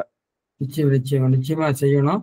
நீங்க சொல்ற கருத்தை ஏற்றுக்கொள்கிறேன். நமக்கு வந்து இன்றைக்கு இருக்கக்கூடிய அறிவியல் யுகத்துல நமக்கு வந்து நூலகங்களுக்கெல்லாம் போய் பல புத்தகங்கள் வடிவேலு செட்டியார் புத்தகங்கள்லாம் எங்க நூலகத்துல இருந்தது. ஆனால் அது ரொம்ப பழுதடைந்திருக்கு, நாங்க படிச்சதே இல்லை. ஆனா இப்ப நெட்லயே எல்லாம் கிடைக்குது. இது மாதிரி கிடைக்காத நூல்கள் முழுசுமே கிடைக்குது. நமக்கு வந்து நூலகம் வந்து நம்ம கைக்குள்ளேயே வந்து விட்டது. அதை பயன்படுத்துறது. தமிழ் பேரகராதி எல்லாம் வந்து நாங்கெல்லாம் வந்து எம்ஏ படிக்கிறப்ப தான் எங்களுக்கு தெரிய வந்தது. அதுக்கு முன்னாடி யாரும் சொல்லவே இல்லை, தெரியாது. அப்போ எல்லாமே நம்ம கைக்குள்ள இருக்கிறது, அதை பயன்படுத்த வேண்டும், மேம்படுத்த வேண்டும். நம்முடைய கல்வி முறையில இந்த தொழில்நுட்பங்களும் இன்றைய வளர்ச்சிகளும் நம்முடைய கல்வியினுடைய பரப்பை விரிவுபடுத்துறதுக்கு மிகுந்த துணை செய்கிறது. அதை செய்யாமல் விட்டுவிட்டால் நாம் வந்து பின்தங்கி வருவோம். அது நம்ம மாணவர்கள் குறிப்பாக பயன்படுத்த வேண்டும். பயன்படுத்துவாங்கன்னு நினைக்கிறேன், தெரியல. உண்மையிலே உங்களுடைய முயற்சிகளுக்கு தலை வணங்குகிறவங்க ஐயா. ஐயா சொன்ன மாதிரி நீங்க மருத்துவர்களுக்கெல்லாம் முதன்மை மருத்துவர்களால் தான் நான் பாக்குறோம். திருக்குறள் மருத்துவர்களுக்கு அது நகைச்சுவை போல தோன்றினாலும் உண்மையிலுமே அவங்க ராஜேந்திரன் ஐயா சொன்ன அந்த ஊமை வந்து இதுதான். ஏன்னா இதுவும் ஒரு முயற்சி தேவை. இல்லை என்றால் வந்து என்ன தொடர்நித்துவ மணற்கேரி மாந்தருக்கு கட்டணித்துவ இது எனக்கு தெரியாதா என்று சொல்லிவிட்டு எனக்கு தெரியாதா என்று சொல்லிவிட்டு ஒன்றும் அறியாதவர்கள் அறிந்தவரும் அறியாமை கண்டற்ற மாதிரிதான் ஆயிப்போயிடுதுங்க இப்ப. அதனால கல்வி கூடங்களில் இதை வந்து இன்னும் கொஞ்சம் கொண்டுட்டு வர்றதுக்கு நம்ம முயல்வோங்க ஐயா. மறுபடியும் இந்த குழுவின் சார்பாகவும் என் சார்பாகவும் மிக மிக ஆழ்ந்த கருத்துக்கொள்ங்க. இது வந்து எல்லாருக்கும் புலப்படாது. அதனால மீண்டும் ஒரு முறை நன்றிங்கய்யா. நீங்க தொடர்ந்து இத வந்து இது 107 நினைக்கிறேன் இல்லைங்களாங்க ஐயா. அதனால தொடர்ந்து பல பதிவுகளும் போட்டு நூல் வடிவிலும் கொண்டுட்டு வருவாங்க. நன்றி. நன்றி. வணக்கம். ஆமாங்க ஐயா. சார் மாதையன் சார் அவரோட தீசிஸ்ல வினைச்செயல் பட்ட தீசிஸ்ல ஒரு பாயிண்ட் சொல்றாருங்க சார். யாரு? மாதையன் சாரோட புக்ல தமிழில் வினைச்செயல் சொல்லுங்க. அவர் அந்த செயவன் எச்சங்கள் பொதுவாகவே இந்த உண்ண வேண்டும்ங்கிறத உண்ணல் வேண்டும், வர வேண்டும் வரல் எச்சங்களோட ஒன் ஆஃப் த ஃபங்க்ஷனா தொழிற்பெயர் இருக்கு. சோ அது வகையில இந்த பாக்குங்கிறதையும் எடுத்துக்கலான்ற மாதிரி அவர் நோட் சொல்றாருங்க சார். போன முறை சொன்னார். ரைட். நான் அதை குறித்திருக்கிறேன், நான் குறித்து வச்சிருக்கிறேன். அதுல சிந்திக்க வேண்டியதை நம்ம பார்ப்போம் அதை. சரி.